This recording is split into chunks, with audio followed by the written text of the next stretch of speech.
예배여서 여러 가지가 좀 많이 바뀐 것도 있고 좀 생소하기도 합니다.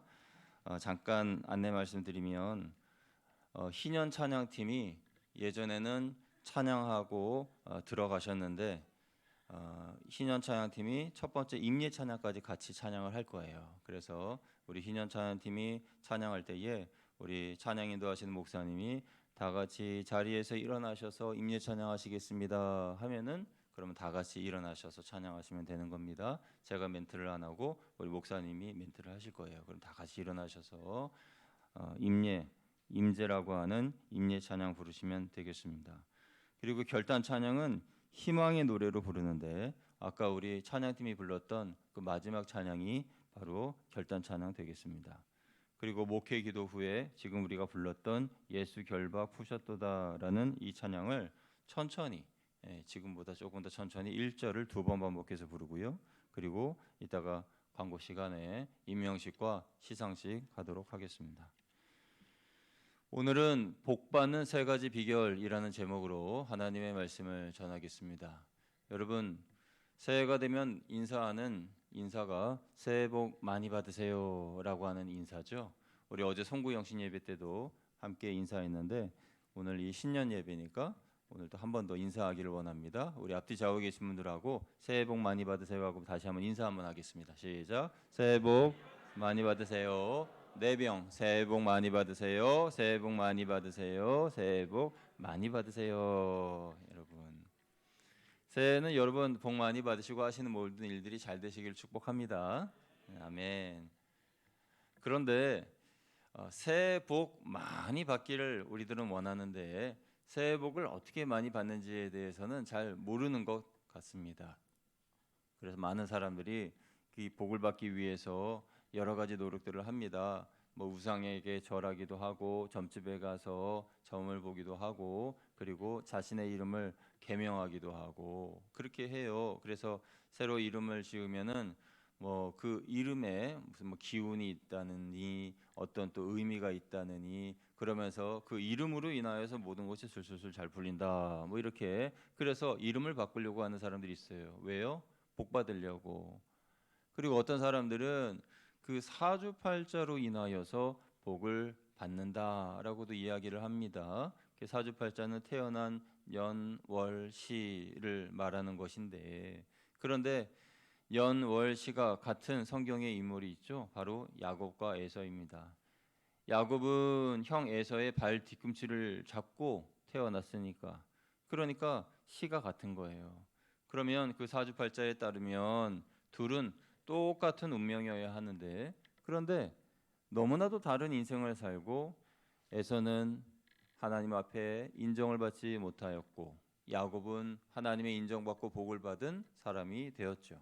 그러니까 이 사주팔자라는 것 여러분 믿지 마십시오. 물론 안 믿으시겠지만은 그것으로 인하여서 우리의 인생이 결정되는 것도 아니고 복을 받는 것도 아니라는 거예요. 그래서 이러한 여러 가지 생각들 샤머니즘이나 또 어떤 복을 받는 그런 어떤 기복신앙이나 그런 어떤 것들에 의하여서 우리도 어느 정도 잠식되어 있기 때문에 이 복에 대한 개념을 잘못 오해하는 경우들이 많습니다. 그러나 이 복의 근원은 하나님께로부터 온다는 것을 우리가 알면 그러면 조금 더 하나님의 복을 받기에 우리가 믿음 생활, 신앙 생활을 더 잘할 수가 있어요. 하나님께서 아브라함에게 복을 명령하실 때에 창세기 12장 1, 2절에 1절에서는 갈대아우를 떠나라 말씀하시고 2절에서는 내가 너에게 복을 주리라 복의 근원이 되라 라고 말씀을 하셨는데 그 복의 근원이 되라 라고 말씀하신 그 말씀으로 인하여 그 복의 근원이 하나님께 있다는 것을 알 수가 있는 거예요. 그러니까 이런 경우죠. 어떤 사람이 여러분에게 오늘 내가 한턱 쏠게 오늘 맛있는 거 먹으러 가자. 오늘 최고로 맛있는 거 내가 살게. 그렇게 해가지고 막 데리고 갔어요. 그래가지고 맛있는 걸 다 먹었어요. 먹고 계산을 해야 되는데, 나 돈이 없네. 그러면은 같이 식사하러 온 사람들이 뭐라고 생각하겠습니까? 이 집은 실없는 사람이 있나? 그렇게 생각하지 않겠어요? 식사를 대접한다고 했는데, 그래서 맛있는 거 많이 먹었는데, 그런데 정작 돈이 없어요. 그러면 그 말에 책임져야 될 것 아닙니까? 하나님께서 내가 너에게 복을 주리라, 너는 복의 근원이 될지라 라고 말씀하셨는데 정작 하나님이 복을 주시지 못한다면 그건 말이 안 되는 거예요. 하나님은 전능하신 하나님, 시건치 않으시는 하나님, 불변하지 않으신 하나님, 그리고 불변하신 하나님, 놀라우신 하나님의 그 말씀의 능력의 은혜가 있고 한번 말씀하신 것은 반드시 지키시는 언약의 하나님, 그 하나님이시기 때문에 하나님이 복을 주시겠다라고 말씀하신 것은 하나님이 복의 근원이시라는 거예요. 그래서 우리가 복을 받기 위해서는 세상의 허탄한 것들을 보고 그것을 따라가지 말고 하나님 앞으로 나아가야 하는 것입니다.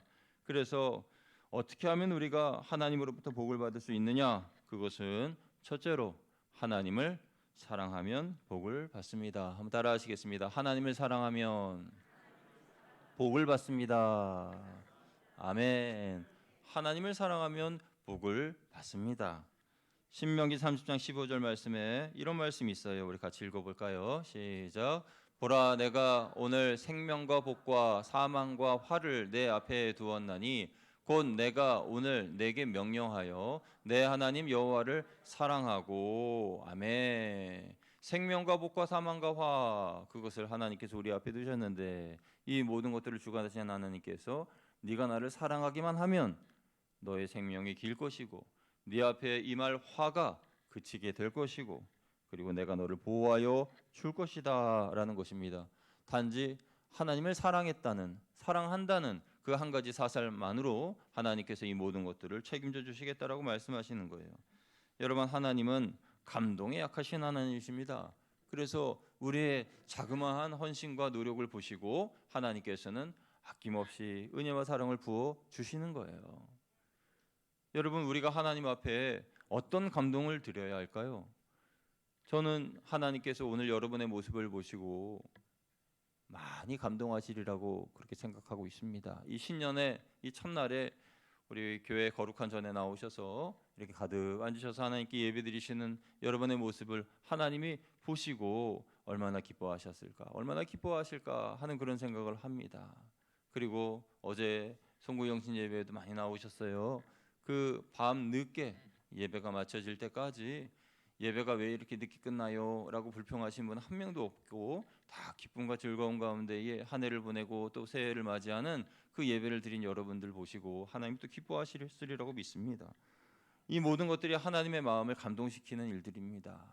그리고 올해부터는 우리 교회의 모든 청소를 우리 여러분들이 스스로 하면서 교회 사랑하는 마음을 가지고 또 청소하고 닦고 또 쓸고 그리고 아끼는 그런 우리의 모습으로 나아가기로 했잖아요. 이 모습도 하나님께서 보시고 감동하시는 감동의 포인트인 거죠. 그래서 이런 여러 가지 모습으로 하나님께 감동을 드리기만 하면 하나님께서 아낌없는 복을 저와 여러분에게 쏟아 부어 주시는데 그 중심에는 하나님을 향한 사랑이 있어야 한다라는 것입니다. 우리 찬양대에게 묻겠습니다. 여러분, 찬양대로 봉사하시는 이유가 하나님을 사랑하시기 때문이라면 아멘. 아멘이시죠? 예, 아멘입니다. 우리 성도님들에게 여쭤보겠습니다. 오늘 하나님께 예배드리는 그 목적이 하나님을 사랑하기 때문에 예배드리시는 것이라면 아멘. 아멘이십니다. 그렇죠?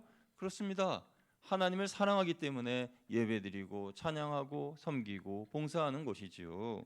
이 모든 것들, 이 사랑의 고백과 헌신과 봉사에 하나님께서 은혜를 내려 주십니다. 그러니까 사람이 하나님께 복을 받는 요건은, 비결은 하나님을 사랑하는 것입니다. 하나님은 우리를 사랑하셔서 무엇이든지 다 주셨습니다.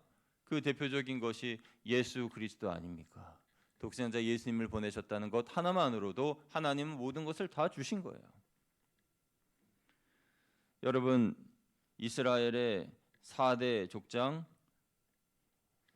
하면은 아브라함, 이삭, 야곱, 요셉이고요. 3대 족장이라고 하면은 아브라함, 이삭, 야곱입니다. 그런데 이 가문에 하나님께서 주신 축복이 너무나도 크고 놀랍습니다.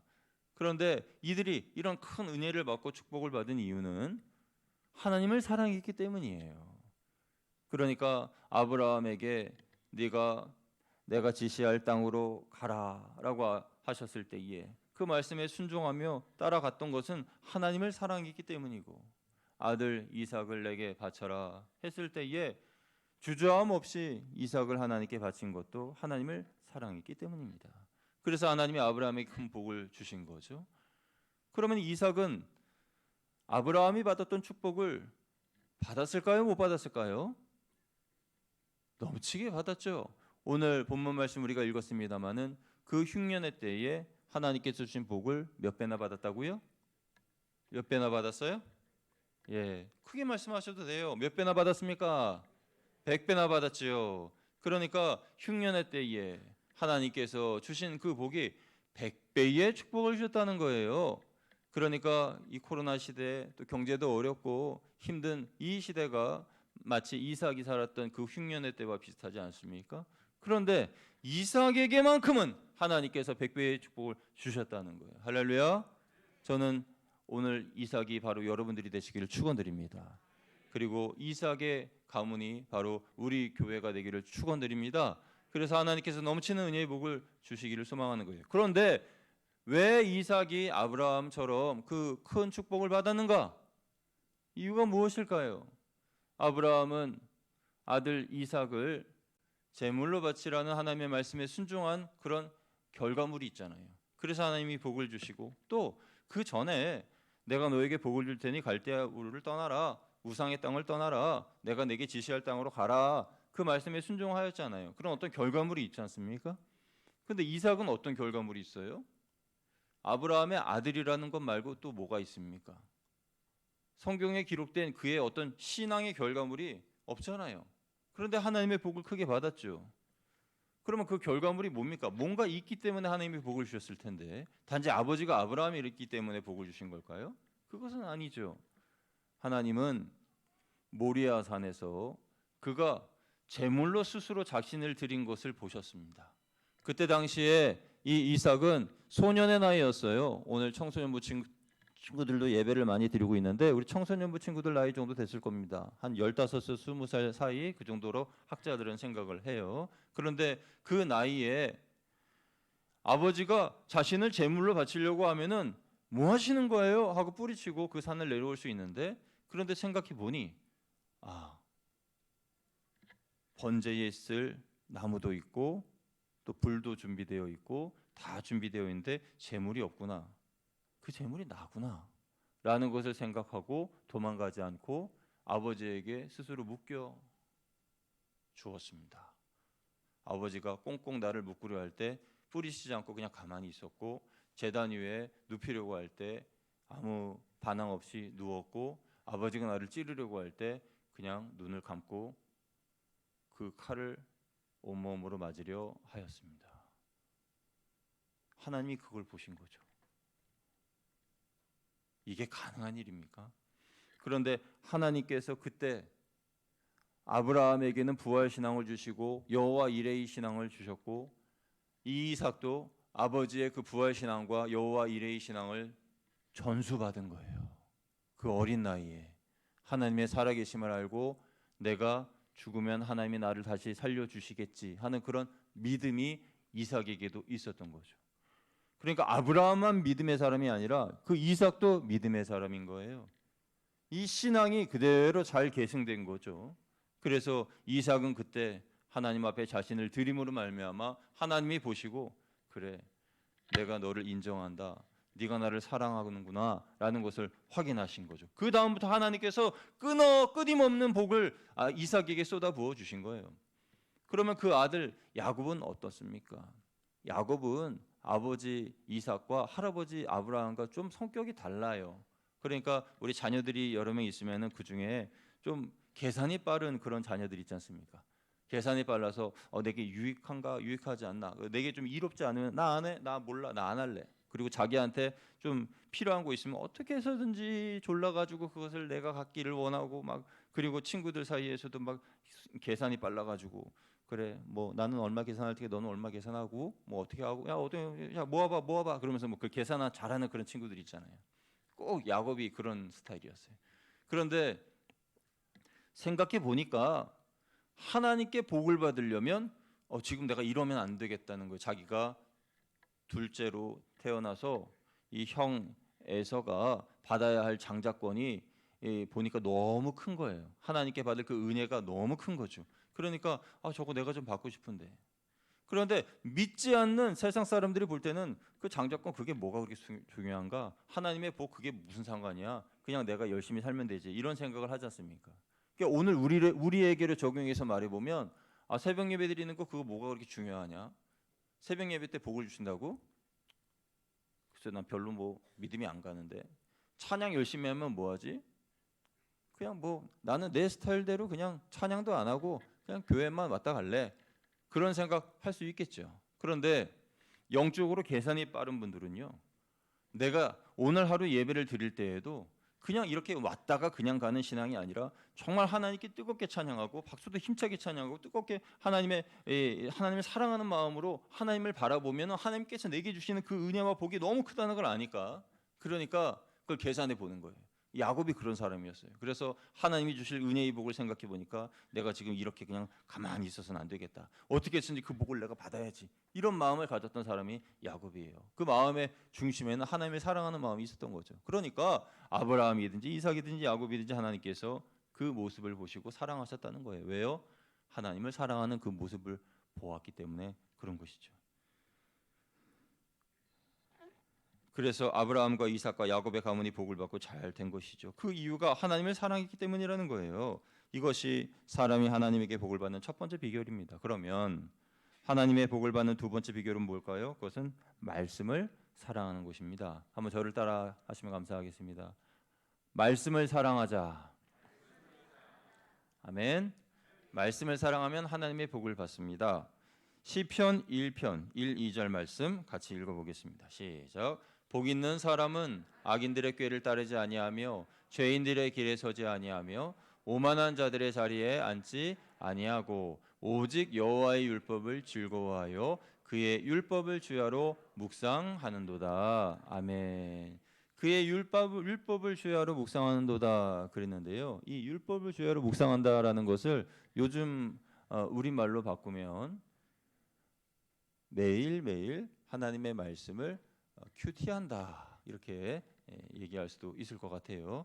큐티라고 하는 것이 좀 생소하게 들리시는 분도 계시죠. 그래서 하나님의 말씀을 곱씹으면서 고요한 시간, 조용한 시간에 하나님의 말씀을 다시 묵상하고 기도하는 말씀을 이렇게 소가 여물을 되씹으면서 이렇게 삼키듯이 자꾸 말씀을 반복하여서 깊이 묵상하는 거예요. 그래서 올해부터는 새벽 예배 때에 생명의 삶이라고 하는 큐티 집을 가지고 새벽 예배를 할 겁니다. 그래서 생명의 삶이 제가 책 얘기해서 좀 죄송한데 4,000원인데요. 교회에서 2,000원 지원합니다. 그래서 절반 가격으로 책을 구입하실 수가 있는데 그런데 이 책은 새벽 예배에 나오시는 분들한테만 드리는 책이에요. 그러니까 이 생명의 삶을 구입하셔서 큐티를 하기를 원하시는 분들은 일석이조. 그러니까 새벽 예배도 드릴 수 있고 하나님의 말씀을 큐티하면서 묵상하실 수도 있고 할렐루야. 그래서 이렇게 하는 이유는 뭡니까? 새벽 예배에 좀 더 많이 나오시기를 바라는 마음에서 이렇게 결정을 한 겁니다. 그래서 여러분 하나님의 말씀을 묵상하는 그런 한 해, 또 큐티하면서 하나님의 은혜를 내 안에 가득히 말씀으로 채워가는 그런 한 해, 그런 한 해가 되시기를 주님의 이름으로 축원드립니다. 그래서 주님의 말씀을 묵상하는 사람, 이 사람에게 하나님께서 복을 내려 주신다라는 것이고요. 하나님의 복 받는 비결 세 번째는 교회를 사랑하는 것입니다. 한번 따라하시겠습니다. 교회를 사랑하자. 교회를 사랑하자. 아멘. 하나님은 교회를 통해서 은혜를 주십니다. 교회를 통해서 복을 주시는 이유는 교회는 말세 때에 하나님이 우리를 보호하시기 위하여서 만들어 놓으신 구원의 산성 같은 곳이에요. 그러니까 요즘같이 이단들이 흉흉하고 또 이 말세 때에 신앙적인 어려움에 도전을 받는 그러한 시기에는 교회의 보호를 받으셔야 됩니다. 그러니까 교회 안에 있을 때에 보호를 받게 된다는 거예요. 이것을 잘 알고 있는 사도 바울이 디모데후서 2장 19절에 이렇게 말했습니다. 우리 같이 읽어보겠습니다. 시작. 그러나 하나님의 견고한 터는 섰으니 인침이 있어 일러스되 주께서 자기 백성을 아신다 하며 또 주의 이름을 부르는 자마다 불의에서 떠날지어다 하였느니라. 아멘. 이 말씀을 잠깐만 계속 비춰주세요. 여기 말씀에 하나님의 견고한 터는 바로 교회를 말하는 것입니다. 그런데 이 교회가 인침이 있대요. 인침. 도장으로 꾹 찍었습니다. 계약서에 도장을 찍듯이. 그래서 이 계약서에 효력이 있습니다라는 증거로 도장을 꾹 찍잖아요. 그런 것처럼 하나님의 견고한 터는 섰으니 인침이 있어 일러스되, 인침이 있다는 것은 다른 말로 보증했다는 거예요. 보증. 누가 누구를 위하여? 하나님께서 교회에 대하여 보증해 주셨다는 거예요. 거향교회는 하나님의 영이 충만한 교회임을 내가 보증하노라. 그게 바로 인침이 있는 거예요. 하나님의 견고한 터, 그 터에 인침이 있어 이르시되, 첫째, 주께서 자기 백성을 아신다. 그래서 여기 모인 저와 여러분은 하나님께서 다 알고 계신 줄로 믿습니다. 저와 여러분은 하나님이 다 알고 계신다는 것. 또 두 번째, 주의 이름을 부르는 자마다 불의에서 떠날지어다 그랬어요. 그래서 우리가 죄를 짓거나 또 문제가 있거나 하여서 주여 도와주세요 하고 하나님께 부르짖으면요, 기도하면요, 하나님께서 응답해 주시고 모든 불의로부터 떠나게 인도하여 주신다는 것입니다. 아멘. 이제 됐습니다. 이것이 어디에서부터 가능한 것이냐?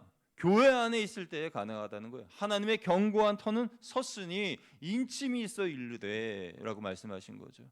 하나님의 견고한 터인 이 거향교회 안에서 주님의 이름을 부르고 또 주님이 나의 이름을 알아주시고 그러면서 하나님의 은혜 가운데 신앙생활함으로 우리는 하나님의 복을 받게 되는 것입니다. 이 세 가지를 우리는 기억해야 됩니다. 올 한 해 동안 우리가 살아가면서 하나님 은혜 가운데 복을 받는 비결이, 첫째는 하나님을 사랑하는 것이고, 둘째는 말씀을 사랑하는 것이고, 셋째는 교회를 사랑하는 것. 이 하나님 사랑, 말씀 사랑, 교회 사랑으로 하나님께서 큰 복을 주시는구나 라는 것을 알고, 다른 데 눈 돌리거나 또 엉뚱한 곳에 가서 복을 빌지 말고 오직 하나님을 사랑함으로, 하나님이 주신 말씀을 깊이 묵상함으로, 또 교회를 사랑함으로 하나님 은혜 가운데 놀라운 은혜의 복을 받는 저와 여러분 다 되시기를 주님의 이름으로 축원드립니다. 축원합니다. 기도하겠습니다. 하나님 감사합니다. 새해가 되었습니다. 이 신년 주일 예배를 드리면서 누구보다도 더 우리가 복을 받기를 원하시는 분이 하나님이신 줄로 믿습니다. 그러나 우리는 복받는 이 성경적인 가르침이 분명히 있음에도 하나님이 아니라